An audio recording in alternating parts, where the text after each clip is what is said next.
Bom, então vamos finalizar os temas dessa primeira semana da nossa disciplina. Eu gostaria de apresentar para vocês brevemente um histórico da pesquisa educacional no Brasil. A pesquisa educacional no Brasil, gente, é um processo relativamente recente. Tem menos de 100 anos que o Instituto Nacional de Pesquisas Anísio Teixeira foi instalado, foi concebido. Nós vimos na disciplina do semestre passado que a década de 30 foi um momento especial, uma década onde não só o Brasil, mas outras partes do mundo, outros países, outras nações desejavam a modernização, desejavam melhorar aquilo, fazer uma sociedade diferente da que havia sido construída até então.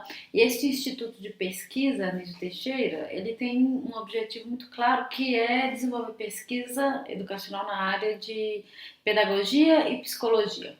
Ele tinha o objetivo de entender melhor como que se dá o processo de ensino e aprendizagem dos estudantes. Então, as principais pesquisas na década de depois da criação desse instituto em 1938, passando ali pelas décadas de 1940 e de 1950, estavam focadas no aprendizado dos alunos, o processo de ensino, quais as melhores etapas para se aprender determinadas coisas, o que é fundamental para determinada idade psicológica, o que é mais pedagógico para ser realizado em sala de aula. Então, as principais pesquisas educacionais nestas décadas estavam relacionadas a esse tipo de trabalho, certo?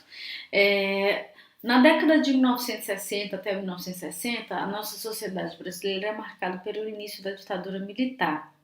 E ocorre outro processo importante que impacta diretamente a nossa sociedade em relação à educação, que é a criação de centros regionais. O INEP não deixa de ser o centro principal de criação de conhecimentos na área da educação. As pesquisas passam a ser descentralizadas e passam a ser realizadas em diferentes regiões geográficas no Brasil, e as principais características eram compreender a sociologia e a economia.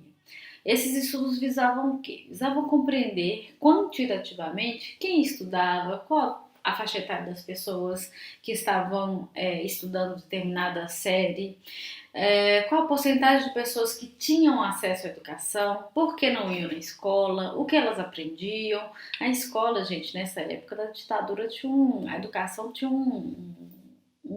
vários objetivos. Dentre eles é fazer com que a própria sociedade compreendesse os valores da moral, da ditadura. Tem várias disciplinas dessa época que não existem mais, porque essas disciplinas estavam relacionadas a um conceito de nação, certo?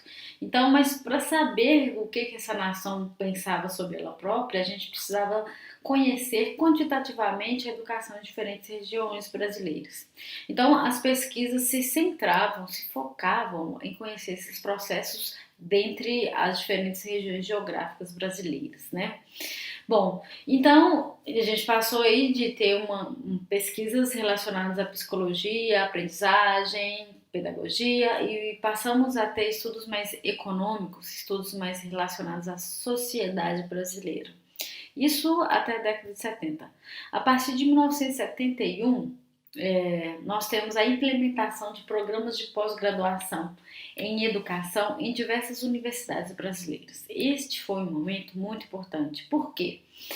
A partir daí que os pesquisadores em educação passaram a ter mais autonomia sobre o tipo de pesquisas que eles iriam desenvolver. Até então, as pesquisas eram feitas de acordo com os desejos e a necessidade do Estado.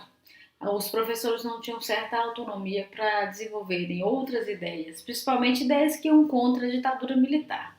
Então, em 1971, com a implementação de programas de pós-graduações, nós vimos que há várias pesquisas desenvolvidas, tanto por mestrandos quanto por doutorandos, eram fortemente impactados pela teoria crítica, que era a teoria que tentava compreender a sociedade não do ponto de vista apenas quantitativo, mas também qualitativo. Eram pesquisas que buscavam entender qual que era o impacto destes números para a sociedade. Não apenas as relações diretas, mas as relações indiretas, as relações subjetivas. Então, nós temos uma série de pesquisas que são feitas nesta época, a partir de 1971, que passaram de ser apenas quantitativas, numéricas, objetivas, e passaram a ser qualitativas, subjetivas, não numéricas, mas processuais, certo? Então, isso marcou muito as pesquisas educacionais que eram desenvolvidas no Brasil na década de 70, né? Da década de 80 até a década de 90, nós temos um processo social de reconstrução da nossa democracia, certo? Então, nesse momento foi muito importante que esses grupos de pesquisas em educação se consolidassem. E a gente observa a consolidação de vários pesquisadores no Brasil, o retorno de vários pesquisadores e estudantes que estavam fora do Brasil, aprendendo a fazer pesquisas com outras referências, com outros centros educacionais, e eles estavam então retornando para o Brasil, trazendo novos conhecimentos, novas formas de pesquisar. Isso é muito enriquecedor para a pesquisa educacional no Brasil, na década de 80, década de 90. Mas a gente observa também alguns modismos nas pesquisas que eram desenvolvidas. E também nós observamos alguns problemas em relação à teoria e método. Como vários trabalhos que eram desenvolvidos nessa época passaram a ser trabalhos subjetivos, qualitativos, os métodos eles nem sempre eram muito bem definidos. E tem também uma predominância de pesquisas que eram feitas de cunho muito regional, que focava demasiadamente no subjetivo e por isso elas não conseguiam expandir para uma questão mais geral, para uma visão mais geral e pouco contribuíam para a gente melhorar a gestão da educação, para a gente entender a educação brasileira como um todo e não apenas em casos isolados e específicos. Esses são problemas que são relatados por grandes pesquisadores educacionais no Brasil. E esses problemas, teoricamente, eles continuam a partir dos anos 2000. Isso não foi totalmente superado.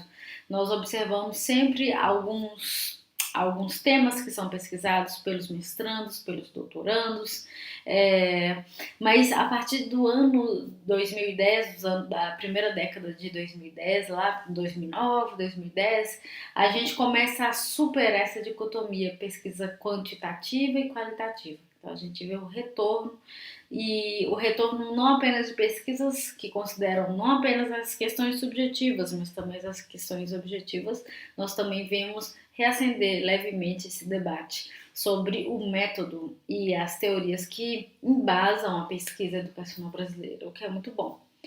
E para os anos a partir dos anos 20, né, desse milênio 2020, nós temos vários desafios em relação à pesquisa educacional. Um deles é superar esses modismos de temas que são sempre trabalhados em pesquisas dos pós-graduandos. E outro dilema que nós temos, outra parte que nós temos que enfrentar é a educação para quê? Para que nós queremos educar? Onde nós queremos chegar? Que nação nós queremos ter a partir da educação que nós estamos dando? Então, temos vários temas que são urgentemente, emergencialmente demandados por pesquisa, certo? E eu desafio vocês, eu desafio todos nós a fazermos pesquisas no Brasil bem feita, com teoria bem embasada, pesquisas que sejam referenciais não apenas para a nossa região, para a nossa questão mais subjetiva, da minha escola, do meu bairro, mas também questões mais amplas que possam ajudar para o desenvolvimento da pesquisa educacional do Brasil como um todo. Desafio você, desafio a mim, desafio todo mundo aqui que está assistindo a gente construir uma educação nova, né? Construir uma educação diferente a partir da construção de um professor diferente. Vamos nos construir como professores pesquisadores para o bem da educação, para o bem do conhecimento como um todo, ok? Então, encerro agora os primeiros vídeos da primeira semana e nos vemos na próxima semana. Beijos!